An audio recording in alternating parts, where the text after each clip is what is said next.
नमस्कार प्यारे छात्रों, आज अलंकार का अंतिम भेद उदाहरण अलंकार के विषय में हम अध्ययन करेंगे और इसी के साथ हमारा अलंकार प्रकरण भी समाप्त हो जाएगा। इसके बाद हम दूसरा अध्याय प्रारंभ करेंगे। तो सबसे अंतिम हमारे पाठ्यक्रम में जो अलंकार है वो है उदाहरण अलंकार। और उदाहरण अलंकार नाम से ही यह स्पष्ट हो गया कि किसी चीज को उदाहरण के माध्यम से समझाना। जैसे गणित के सवाल होते हैं, एक के जैसा ही दूसरा सवाल हो तो उसे उसका उदाहरण माना जाता है। अंग्रेजी में इसे एग्जाम्पल कहते हैं और इसी से ही इसकी परिभाषा भी बन जाएगी।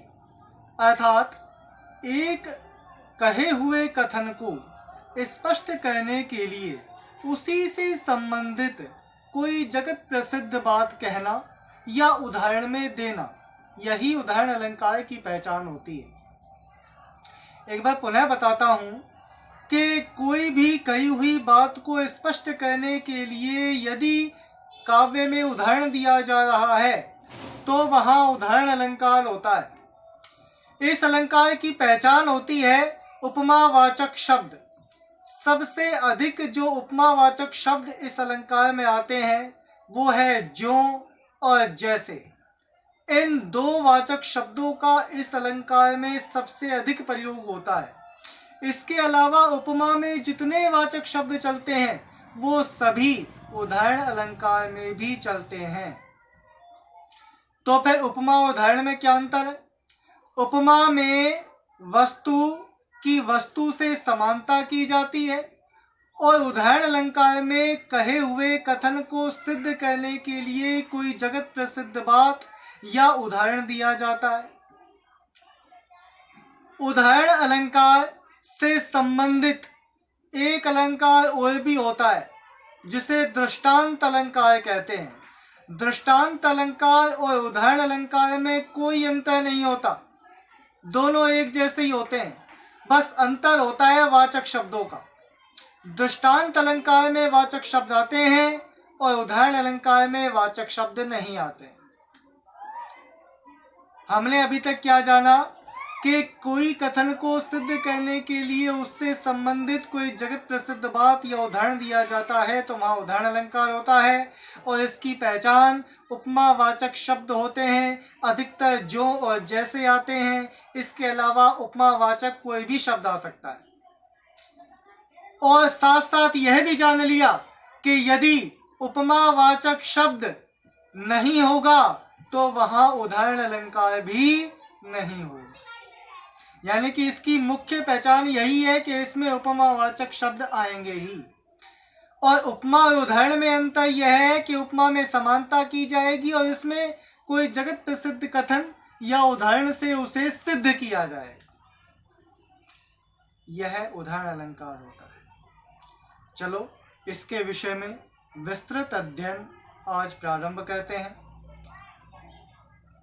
उदाहरण अलंकार की परिभाषा को व्यक्त करते हुए कहा गया है कि काव्य में जहां एक कथन की पुष्टि करने के लिए, कथन का मतलब जो कहा गया है, उसकी पुष्टि का मतलब उसे सिद्ध करने के लिए दूसरे कथन को, यानी कि उसके बाद जो दूसरी बात आने वाली है, उदाहरण के रूप में प्रस्तुत किया जाता है।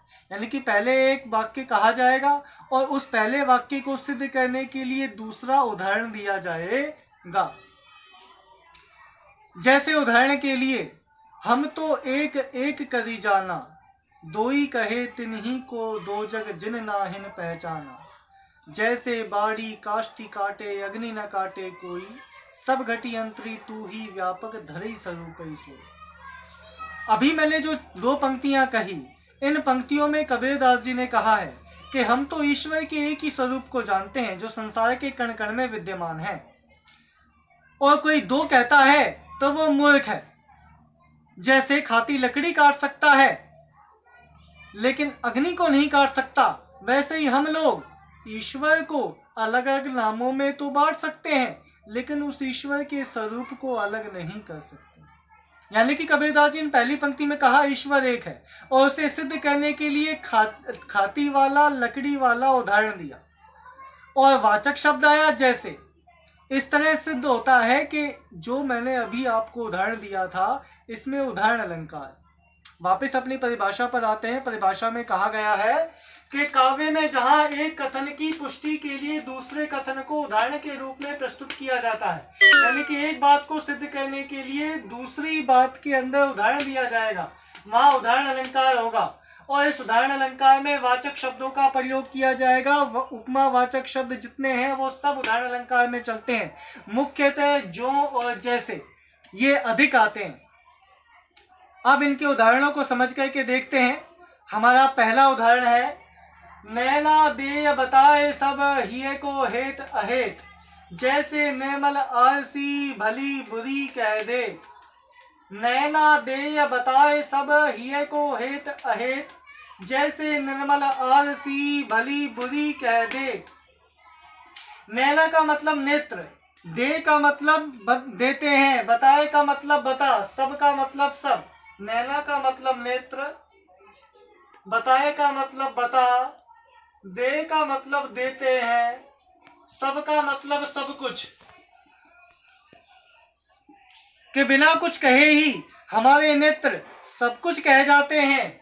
हिये को हेत अहेत, हिये का मतलब होता है हृदय, को का मतलब का, हेत का मतलब अच्छा, अहेत का मतलब बुरा। हमारे हृदय में अच्छा चल रहा है या बुरा चल रहा है, हमारे नेत्र इसे अपने आप ही कह देते हैं। जैसे निर्मल आलसी, जैसे ये वाचक शब्द आ गया जी। इस बात को सिद्ध करने के लिए वो कहता है जैसे। निर्मल का मतलब होता है स्वच्छ या पवित्र। आलसी का मतलब होता है शीशा, जिसमें हम अपना चेहरा देखते हैं। प्रतिबिंब जिस शीशे में दिखाई देता है उसे आलसी कहते हैं। भली बुरी कह देत, वो हमारे मुंह पर ही। भली का मतलब अच्छा, बुरी का मतलब बुरा, कह का मतलब कह, देत का मतलब देता है।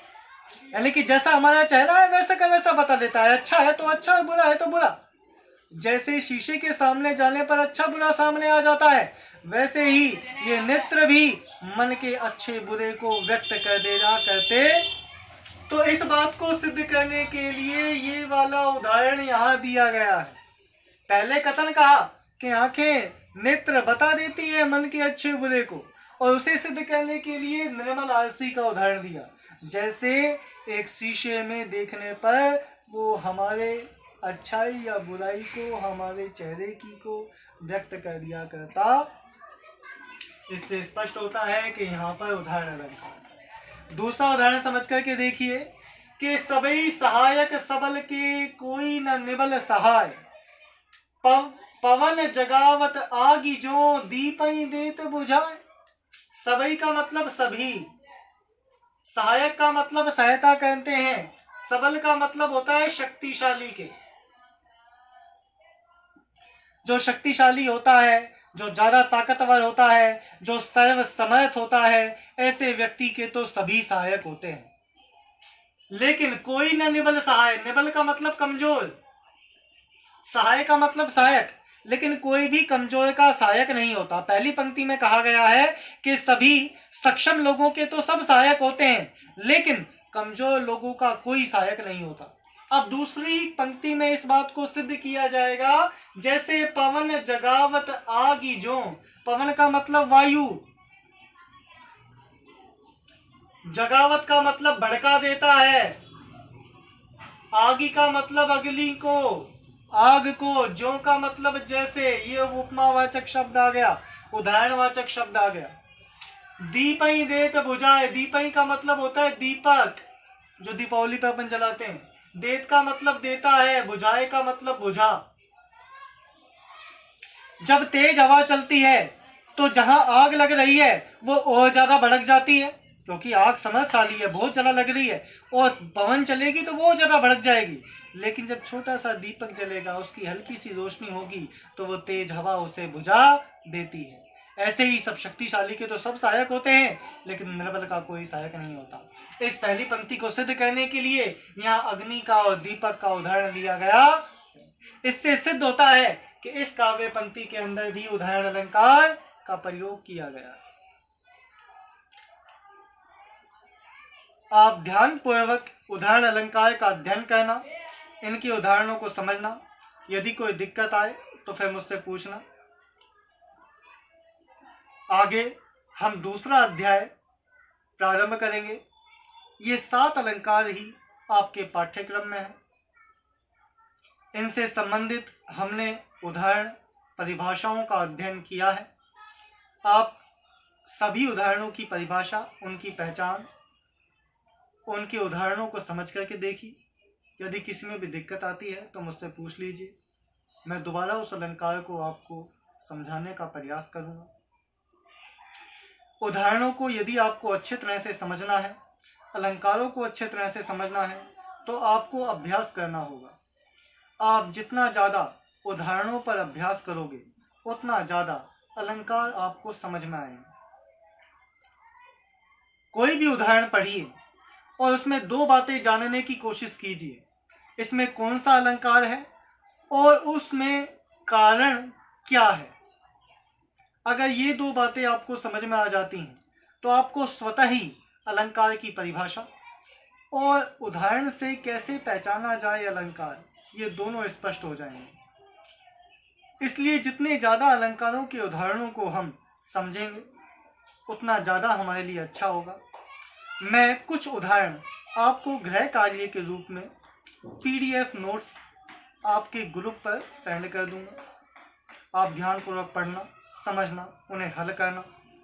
कोई दिक्कत आए तो फिर मुझसे पूछ लेना। MPS विद्यालय आप सभी छात्रों के उज्जवल, सफल, सुरक्षित, स्वस्थ और प्रसन्न भविष्य की कामना करता है। आप सभी खुश रहें, अपने अध्ययन में लगे रहें। धन्यवाद।